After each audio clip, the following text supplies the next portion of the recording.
$37 billion, not a projection, not a think tank forecast, not a worst-case model pulled from an academic paper.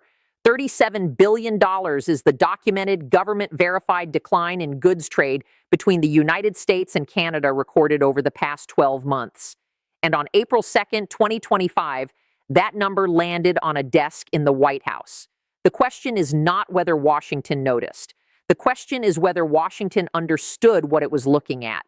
To understand what that report actually contains, you need to go back to the moment this strategy was designed, because the architecture of the current American trade approach toward Canada was built on a specific assumption: apply pressure, watch Canada absorb it, watch leverage flow in one direction. What that architecture did not account for was the possibility that Canada would not simply absorb the pressure, but redirect it systematically, structurally, and with enough coordination that the economic consequences would begin traveling back across the border in ways that could be measured, reported, and placed in an official government document. That is not what the strategy anticipated. That is what the data is now showing. On April 2nd, 2025, the United States Trade Representative submitted a formal report to the White House. Inside that document, the numbers told a story that contradicted nearly every assumption embedded in the original strategic framework. United States goods exports to Canada had declined by more than $13 billion within the measured period. United States goods imports from Canada had dropped by nearly $30 billion. The services sector, tourism, cross-border travel, retail spending, had been disrupted in ways that do not yet carry a final price tag. Sources familiar with the internal discussions describe the atmosphere in Washington not as confident, but as recalibrating. The word being used quietly in policy circles, according to people close to those conversations, is not victory. The word is concern. But there was a problem with that account. The numbers alone did not explain the mechanism. And the mechanism is the part that changes everything. The United States Trade Representative report runs to 214 pages. Most analysts read page 47, note the headline figures, and move on. What pages 47 through 93 reveal, read together, is not a trade dispute that is escalating in the conventional sense. It is a trade dispute that is inverting. The pressure is no longer moving in one direction. It is generating documented, reportable consequences on both sides of the border simultaneously. That is the structural shift. And it is the shift that the headline number alone does not capture. Here is the mechanism, broken into 3 layers. The first layer operates through what trade officials formally call a centralized distribution disruption. In Ontario, a province of 15 million people, alcohol purchasing, distribution, and retail are managed through a single government-controlled institution called the Liquor Control Board of Ontario. In Canada, this is known by its initials. For Hey-Gen Delivery, that is LCBO. The LCBO was purchasing approximately $1 billion worth of American wine, spirits, and liquor products every single year. In March of 2025, it stopped, not gradually, not through a phased reduction in shelf space. One policy decision closed that market entirely. That is what centralized distribution means in practice. It converts a political decision into an immediate economic outcome with a speed and precision that a decentralized market cannot replicate. One institution, one decision, $1 billion removed.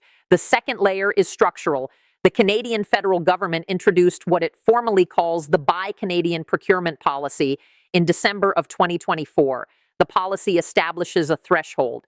Any government contract valued at $25 million or more must now prioritize Canadian workers and Canadian industries. In trade policy terminology, this is called preferential procurement, the mechanism by which a government uses its purchasing power not simply to acquire goods and services, but to actively reshape which industries remain competitive and which ones are gradually starved of opportunity.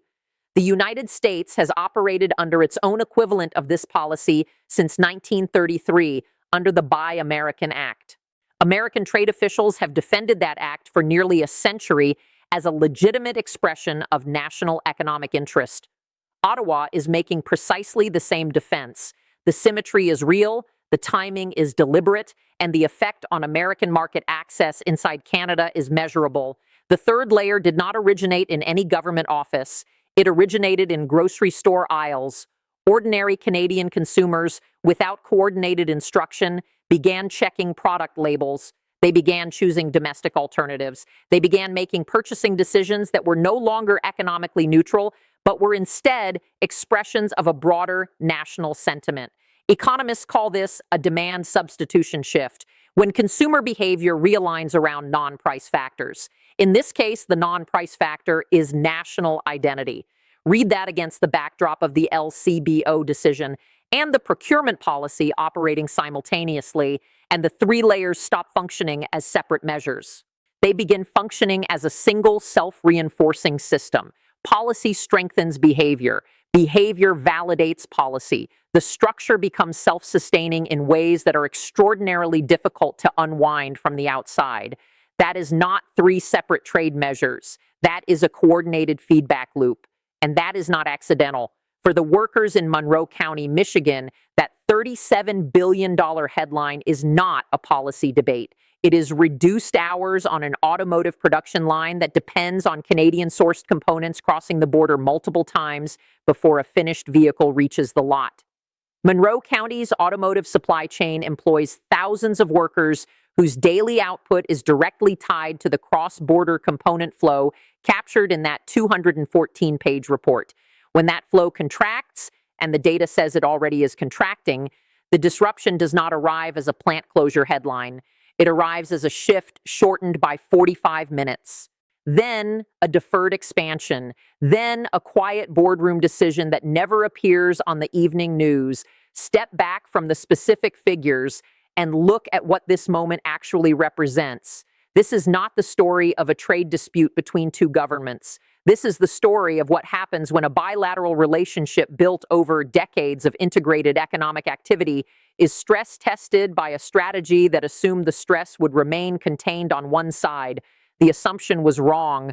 The evidence is in the document, and the evidence does not ask for interpretation. It asks for attention.